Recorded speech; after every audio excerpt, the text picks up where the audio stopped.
Le Seigneur soit avec vous. Et avec votre esprit. Évangile de Jésus-Christ selon saint Jean. Gloire à toi, Seigneur.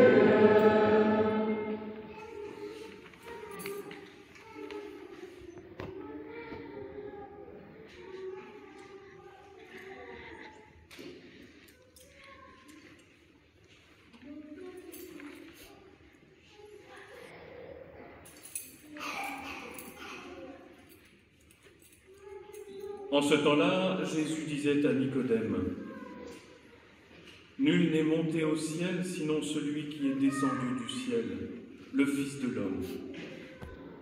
De même que le serpent de bronze fut élevé par Moïse dans le désert, ainsi faut-il que le Fils de l'homme soit élevé, afin qu'en lui tout homme qui croit ait la vie éternelle. Car Dieu a tellement aimé le monde qu'il a donné son Fils unique, afin que quiconque croit en lui ne se perde pas, mais obtienne la vie éternelle. Car Dieu a envoyé son Fils dans le monde, non pas pour juger le monde, mais pour que, par lui, le monde soit sauvé. » Acclamons la parole de Dieu. Louange à toi, Seigneur Jésus.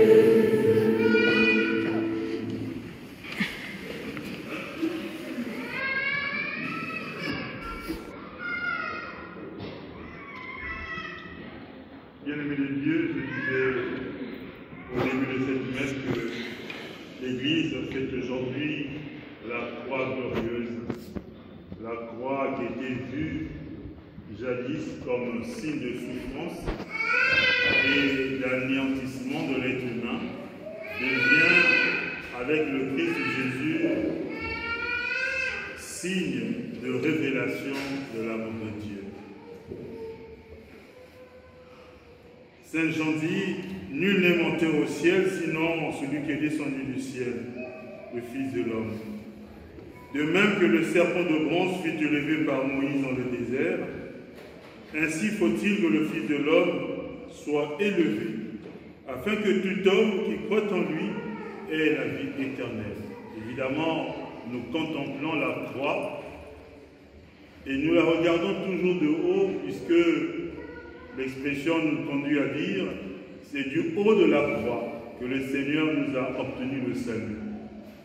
Et dans l'épître aux Philippiens, on explique comment ce salut est arrivé. Lui qui était l'égal de Dieu n'a pas retenu le rang qu'il égalait à Dieu, il s'est abaissé.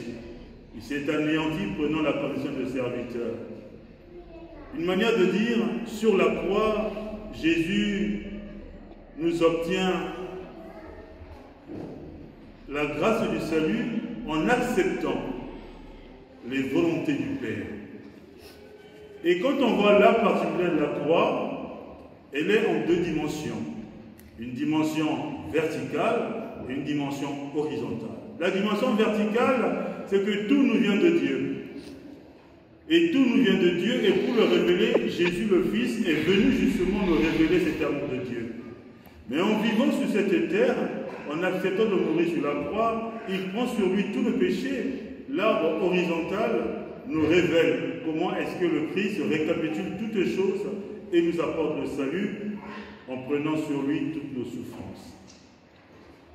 Et donc sur la croix, non seulement le Christ vit de la grâce de Dieu, non seulement le Christ révèle l'amour de Dieu, mais il montre que celui qui vit de la confiance au Seigneur ne meurt pas définitivement. Il vit de la grâce de Dieu. Il vit éternellement. Donc la croix qui était signe de souffrance devient par Jésus signe de salut. C'est pourquoi, regardons notre vie chrétienne. Dans la spiritualité catholique, tout ce que nous faisons, il y a le signe de la croix. En entrant dans cette église, chacun de nous a fait un signe de croix avec le baptême ou a fait une génuflexion, pour deux raisons. Ce n'est pas par habitude qu'on le fait. Nous le faisons parce que, premièrement, il y a l'autel du Seigneur, l'autel du sacrifice, Donc, nous reconnaissons cette présence de Dieu qui est plus que jamais présent, parce que la deuxième raison, c'est le tabernacle qui est là. Nous faisons le signe de croix par identification au Christ qui s'offre à nous sur l'autel du sacrifice, mais qui est aussi présent dans le tabernacle. Le signe de la croix, nous le faisons aussi en nous identifiant. En entrant dans cette église, au début de la messe, nous nous sommes identifiés au nom du Père et du Fils et du Saint-Esprit. Nous traçons sur nous le signe de la croix. Nous avions encore fait le signe de la croix tout à l'heure lorsque le diacre a lu l'évangile. Il a tracé sur ce livre un signe de croix. Et tout à l'heure, par le sacrifice, je vais tracer sur les oblats posés sur l'autel, le pain et le vin, je vais tracer un signe de croix en appelant l'Esprit Saint. Et en faisant cette épiclèse, je fais toujours le signe de croix, sanctifie ces offrandes, que l'Esprit Saint y soit répandu, qu'elle devienne le corps et le sang de ton Fils, Jésus-Christ notre Seigneur. Et à la fin de la messe, nous allons également nous identifier au Christ, repris de la grâce de Dieu, nous partirons à l'extérieur pour aller dire aux autres la bonne nouvelle du salut. Dans le signe de la croix, c'est le lieu de révélation de l'amour de Dieu. Quel est le lien avec l'Ancien Testament? Avec l'Ancien Testament, le lien, c'est toujours l'amour de Dieu. Jadis, le peuple était en esclavage en Égypte. Dieu entend la clameur de ce peuple et envoie Moïse pour les libérer. Mais chemin faisant, après la libération de l'Égypte, le peuple chemine, mais récrimine contre Dieu. L'épreuve advient. Eh bien, nous sommes dans l'Ancien Testament. Il y a cette épreuve. Une façon de dire, le Seigneur, puisque tu me nies, puisque tu nies ma puissance, puisque tu nies ma grâce, regarde ce qui va devenir. L'épreuve du serpent est arrivée. Dieu avait entendu la clameur de son peuple. Il l'a libéré. Au désert, Dieu entend encore la clameur de son peuple puisque Moïse intercède. Le Seigneur donne à Moïse un remède. Mais un remède pas comme un médicament, mais comme attitude de foi et de confiance en Dieu. Prends ce serpent, mets-le sur le mât, et celui qui contemplera ce serpent sur le mât obtiendra la grâce du salut. Ce serpent de bronze, un peu préfiguration de la croix. Alors, bien-aimés de Dieu, souvent nous avons une expression comme quoi nous prenons nos croix de la vie et nous marchons et nous souffrons avec. La croix, je redis encore, doit devenir pour chacun de nous un lieu pour sublimer notre douleur, notre souffrance. Ce n'est pas moi qui le dis, c'est Saint Jean de la Croix. Saint Jean de la Croix dit « Aucune souffrance vécue à l'image de Jésus sur la croix ne reste sans porter de fruits. » Donc la croix, nous devons la prendre comme un lieu de grande puissance, de grande sanctification. C'est pourquoi Saint Paul, dans cet hymne, révèle aux Philippiens toute la grandeur de Dieu et surtout sa puissance. Dieu a pris notre humanité, il n'a pas pris l'humanité d'un animal. Dieu ne s'est pas incarné dans un chien ou dans un chat, mais dans l'homme. Alors, regardons notre vie de tous les jours. Quand on célèbre un baptême, le premier moment de la célébration du baptême, le premier acte, c'est d'accueillir l'enfant devant l'entrée principale de l'Église en le signant au nom du Père et du Fils et du Saint-Esprit pour que l'enfant soit porté par les parents afin que nous écoutions la parole de Dieu. Et qui plus est encore dans le monde ordinaire. Il y a ce qu'on appelle dans toutes les nations les grands ordres nationaux. Dans les grands ordres nationaux, il y a l'ordre de la croix de guerre. La croix de guerre, c'est la croix de bravoure. Mais bravoure à quoi? Parce qu'il a passé l'épreuve du feu. De la guerre, il en est sorti vainqueur. Parce qu'il a vaincu. Et de par cette bravoure, l'État lui décerne la croix de guerre. C'est surtout les militaires. Comme pour dire, la croix est signe de bravoure. C'est ce que dit le Père Jacques. Par ce signe, tu vaincras. par ce signe de la croix, tu vaincras. On peut rajouter, quand on fait l'exorcisme, la prière d'exorcisme, le prêtre n'a que 3 éléments. Le premier élément que le prêtre porte lorsqu'il fait l'exorcisme, c'est le crucifix. Le deuxième signe, c'est qu'il a de l'eau bénite. Et le troisième signe, c'est qu'il a les prières de Notre Père et de Jérusalem. C'est tout. Donc la croix est signe de bravoure, signe d'amour, signe de confiance, signe de révélation de l'amour de Dieu.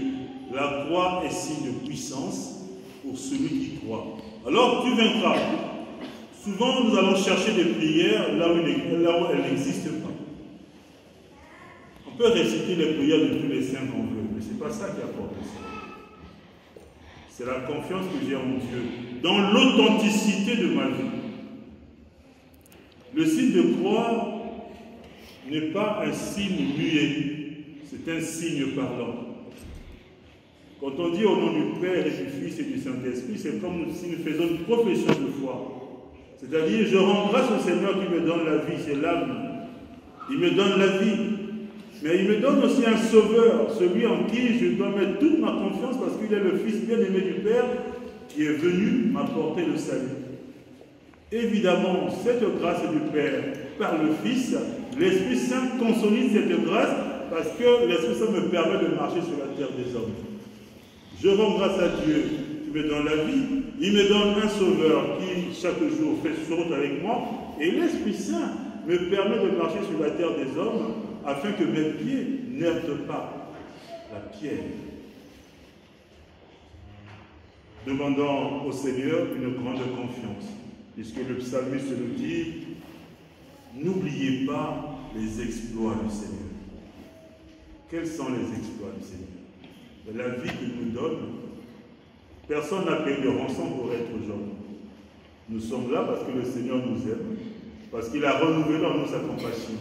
Les exploits du Seigneur, c'est contempler la lumière du jour. Et puisque je marche en sa présence, Dieu est là. Demandons au Seigneur une grande confiance. Il y a un homme d'église, un théologien, Von Balthasar, a écrit un livre, allez le chercher si vous pouvez et lisez, La gloire de la croix.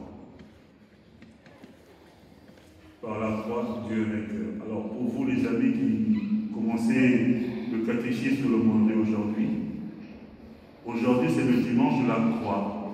Et qu'est-ce que c'est que la croix? La croix c'est l'identité des chrétiens. La croix, c'est par cette croix que Jésus nous sauve. Donc c'est l'identité des chrétiens. Tout ce que les chrétiens font, ils commencent toujours par faire le signe de la croix. Alors vous aussi, vous allez demander à papa et maman de vous aider à faire ce signe de la croix tous les jours. Le matin, avant d'aller à l'école, le soir avant de dormir. C'est tout. Et c'est largement suffisant pour dire que vous avez confiance en Dieu. Que le Seigneur nous garde, que nous protège tous les jours et que cette croix soit pour nous le lieu du salut.